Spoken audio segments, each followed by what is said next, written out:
Welcome to the JD Power AI and Insurance podcast, where we explore how artificial intelligence is transforming the industry and what it means for the people behind the process. I'm your host, Michael Vermillion. Today's episode is about turning strategy into execution.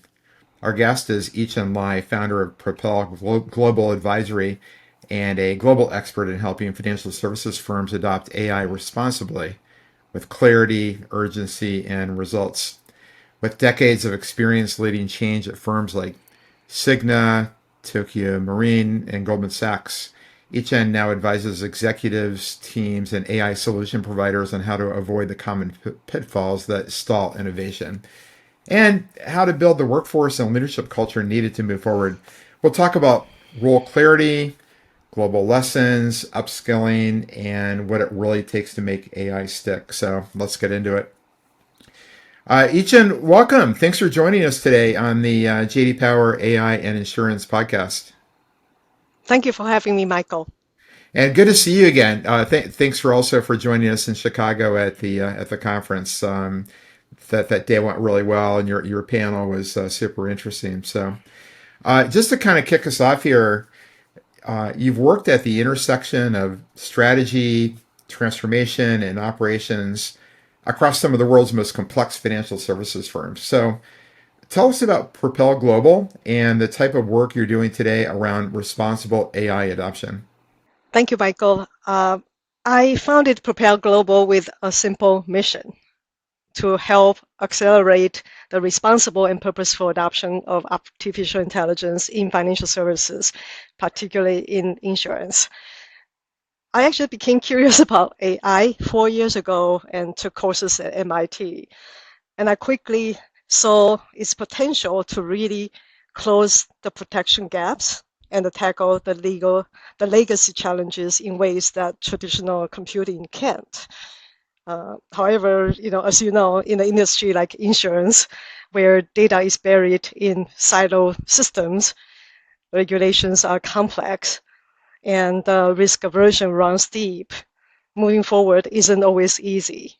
And that's why I named my firm Propel Global, because I want to focus on helping organizations move forward.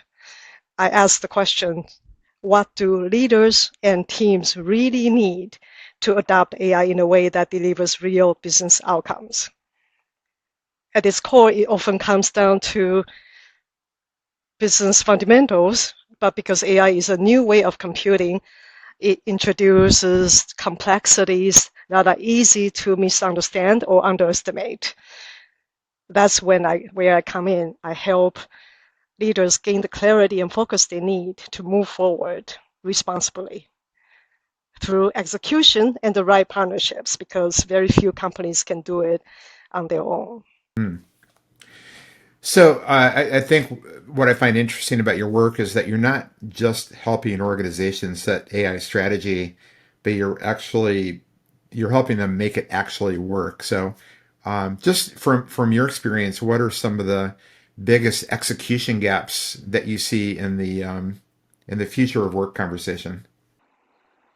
Sure, and while technology still dominates conversations today, I'm actually encouraged to hear more and more people say AI isn't a tech challenge, but a people and culture one. And that's a good sign that the adoption learning curve is maturing. Uh, from what I've seen, based on my experience, the most critical gap, I believe, is the knowledge gap. Not understanding how AI works differently from traditional computing, and deploying AI at scale usually means having to reassign roles and responsibilities and making organizational changes. And that needs to be recognized and socialized upfront, I believe. Um, Other gaps often comes from a lack of clarity about business purpose. What problem are we actually trying to solve with AI? And then not starting with data in mind, because AI is ultimately all about data. And finally, not recognizing and addressing risks that come with deploying AI. Yeah, those are good. I want to double click on the functional or the functions comment. So, and today we're talking about AI and the future of work, and kind of maybe double clicking on this idea of rethinking roles and responsibilities. So, how do you see AI changing responsibilities within existing roles across functions like finance and operations and strategy? And not only the change, but also, is there a risk of potential role confusion or friction as AI becomes more embedded in the workflow? It's a big question, Michael. We can spend hours talking about it. But yes, AI is changing responsibilities, not just by changing what people do, but by requiring organizations to really rethink how work gets done. So if you want a 2 minute version of the answer, I will try my best. Well, let's start with a 2 minute version, and then we can always dive in if we need to. Okay. I would like to invite us to really pause and think through this. Okay. Okay. AI is powerful at processing large volume of data, identifying patterns, and make decisions quickly without emotion, right? Mm, Humans, on the other hand, are better at applying knowledge across different contexts. We can make decisions based on incomplete information because we have common sense and critical thinking capabilities. We can understand nuance and emotions.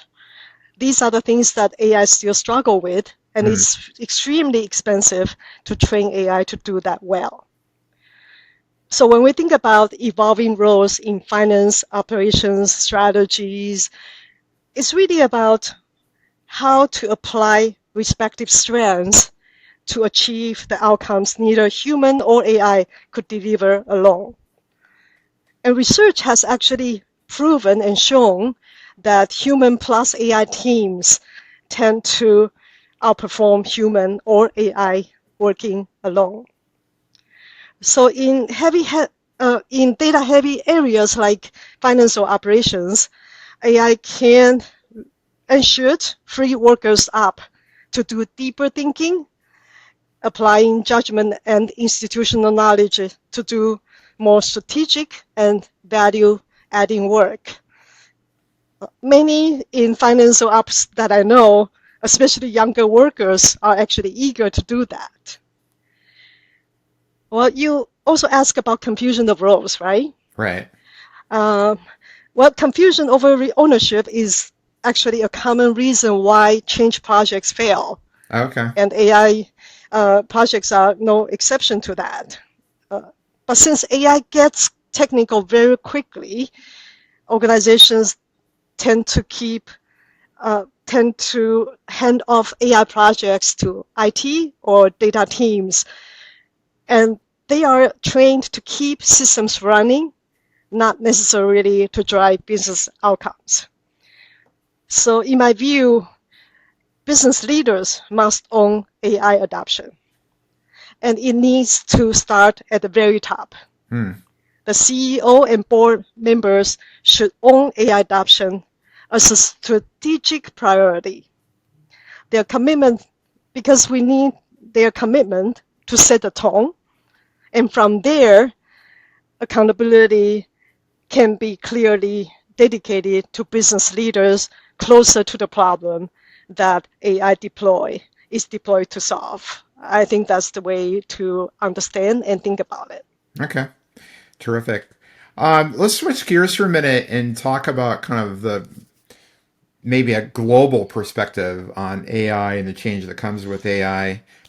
You've worked in Asia, Europe, North America, leading change efforts across these continents. Are there any regional differences that you're seeing across the continents in terms of how companies are preparing their workforce for AI? Yes, there are differences, regional Okay. differences. Yeah. And much of it actually reflects the labor norms and the Hmm. social contract between employers and employees, right? Okay. So in the US, as you know, the labor market is fluid. So companies tend to focus on individual training, like learning platforms, certifications, and programs like hackathons. but you rarely see a coordinated workforce strategy because of the fluid nature. Hmm. In Japan, on the other hand, companies take a more top-down and deliberate approach. It comes from their tradition of a long-term employment relationship, right? So Hmm. they invest heavily in developing employees, particularly early in their careers. And they are usually more patient with on-the-job training. In Europe, which is somewhat in the middle, regulations and social policy often shape how organizations prepare for AI. The EU AI Act, for example, you must have heard, the Act actually mandates AI literacy, transparency, and human oversight. So organizations consider workforce implications much sooner. And the upskill initiatives are usually more structured and often co-funded by governments or industry. You might have heard the University of Helsinki's course, Elements of AI. Hmm.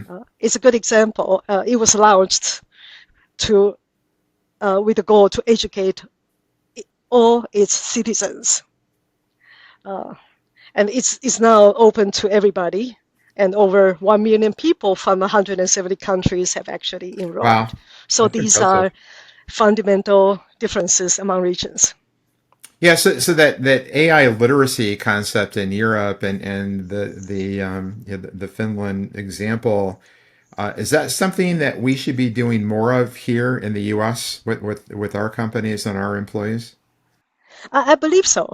Uh, I actually think the American model puts too much of the burden on individuals to prepare themselves for the age of AI. And that creates, in my mind, an opportunity for companies to gain an advantage if they do the right things, if they learn from Japan's model and invest in their people. And from Europe, the emphasis on transparency, fairness, and the purpose will appeal to Gen Z workers that are more socially conscious. So US companies that embrace these values will be better positioned to attract and retain the talent they need to stay vital. That's my humble opinion. Okay, terrific. That makes a lot of sense. So just kind of switching gears once again, you've got a lot of turnaround experience, especially around initiatives that have perhaps stalled or were misaligned. And so, just in terms of the work that you've done to help reboot change projects that lost momentum, in your experience, what are the kind of the most common reasons initiatives like AI lose momentum?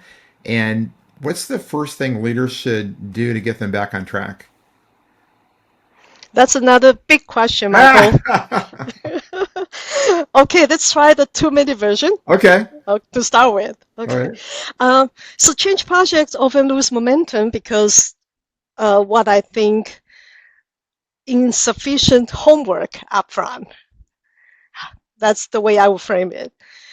Because leaders sometimes just jump into a shiny solution presented to them without fully understand how and why current processes, people, and technology work together. So that can actually lead to future designs that miss important tasks that only people on the ground truly grasp.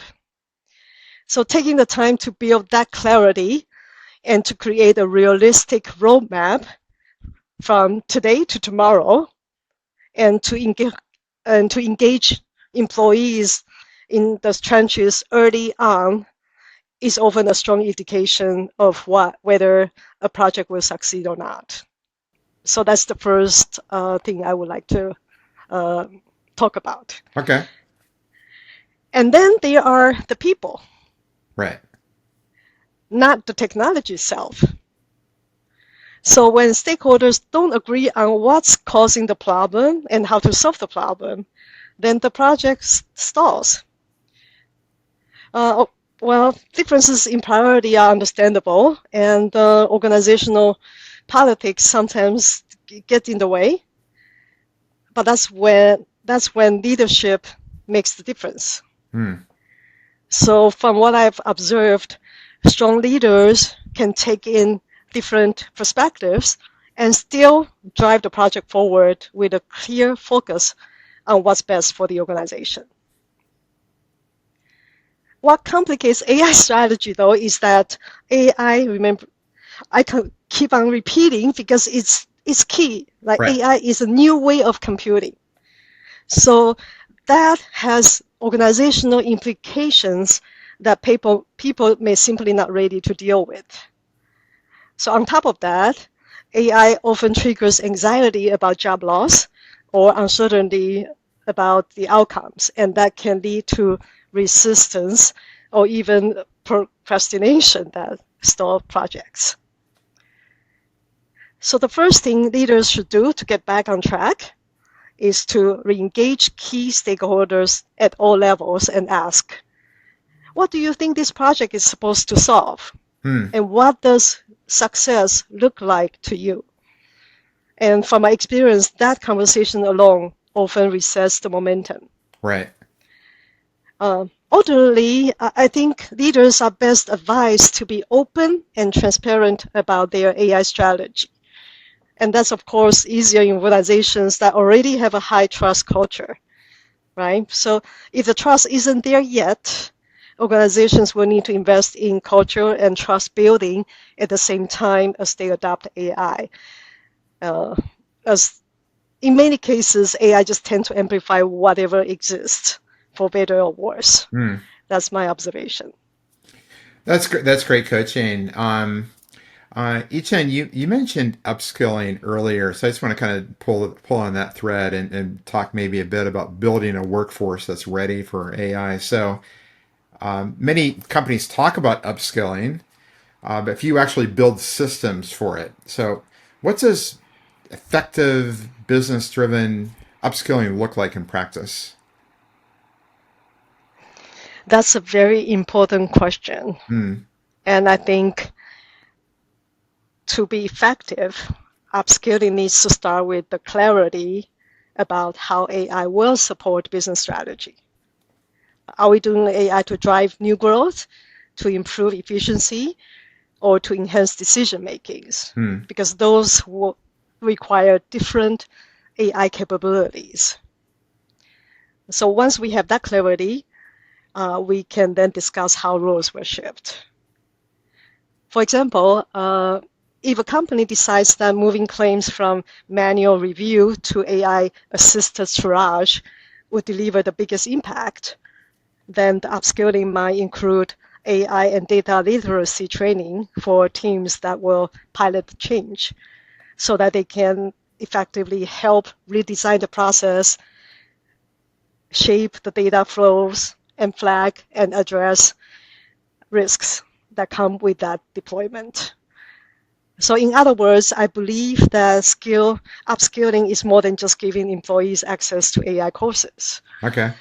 I think it's about giving employees the opportunities to experiment, collaborate, and help build new ways of working with AI. At the same time, I think managers need to be trained and held accountable for the upskilling. Hmm. And finally, HR plays a role. Okay. HR should start managing skill set like assets, inventory skill sets, measure, allocate, or even link to ROIs for AI projects. And that's how upskilling drive business results. So from a leadership perspective, how do leaders know if their workforce is truly building the skills needed for an AI-enabled future? Like what signals should they be watching for? That's a great question that's often get overlooked, Hmm. right? So I have a few thoughts. Uh, to know if the workforce is truly building the skill sets for AI-enabled future, there are a few signals I think leaders can look beyond training completion, right? Hmm. Statistics of completed training doesn't really matter at the end of the day, in my, again, humble opinion. So first, they can look for behavior change. Are employees actually using AI tools in their day-to-day work? Are they experimenting or even make small process tweaks on their own without waiting for direction? So that's one sign. Second sign, are employees asking sharper questions about data quality, model limitations, or even raising ethical concerns? That would show that they are thinking more deeply, not just learning passively. Number three, cross-functional collaboration. Are your business, tech, and compliance teams working together in new ways about AI? And internal mobility. Are new roles emerging, like AI project liaisons? And are employees stepping into those new roles? And finally, is upskilling still being driven by HR only? Or are managers giving people real opportunities to stretch and apply what they are learning?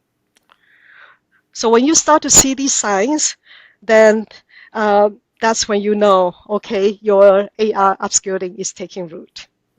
That's I think a terrific set of signals to look for. So thank you so much for that. So just to finish up, why don't we look ahead a bit? And I just got a couple of questions here for you. So the first one would be, what's the one thing that every senior leader should be doing right now to prepare their workforce for the future of AI? Be very intentional about your own behavior in how you talk about AI and how you use AI tools. And be very clear about why your organization is adopting AI and what are we really trying to achieve with AI. And most importantly, how does that connect to our business goals and values? At the same time, I think leaders must keep asking themselves, does what I'm saying or doing build trust with employees, regulators, and customers? Because in the fast-changing world that we are in, with lots of uncertainty, trust will be the key competitive advantage, I believe. So that would be my advice. Yeah, I love that trust concept. So, and then so final question we talked about right now. Let's kind of fast forward to 5 years from now. If we get this right, what does a more human-centered, AI-enabled workplace look like in 5 years? Deep question. I don't have a crystal ball, but I can share my vision, my hope. If we get this right, I hope to see a human-centered, AI-enabled workforce where people spend less time doing mundane tasks and more time building relationships, applying judgment, and being creative. I hope to see routine work being handled by machines while decisions and judgments stay with humans, with AI providing analysis and suggestions, not final decisions. And career will be more fluid, I believe, with people moving across functions and projects and continuously build their portfolio of skills while doing increasingly impactful work with the help of AI. And culture will shift. And I hope to one that values experimentation, continuous learning, and human strengths. So ideally, I like to see a rebalancing in how human labor is compensated, placing more value on the soft skills that are often underappreciated and underpaid today. And ultimately, it's not about AI technology. It's about more trust, more flexibility, and more meaningful work that pays well. both financially and emotionally.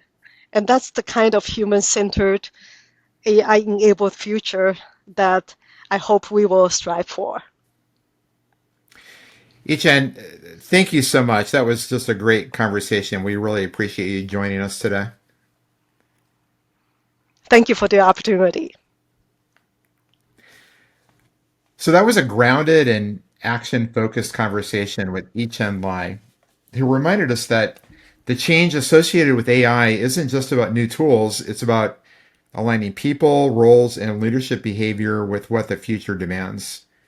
Whether it's rethinking responsibilities, learning from global approaches, or knowing when to reset a stalled initiative, Ichun shared insights every business and tech leader should hear. And if your upskilling strategy isn't tied to business outcomes, this is your wake up call. If you found today's episode helpful, subscribe to the JD Power AI and Insurance podcast and share it with your HR strategy or transformation teams. I'm Michael Vermillion, and we'll see you next time.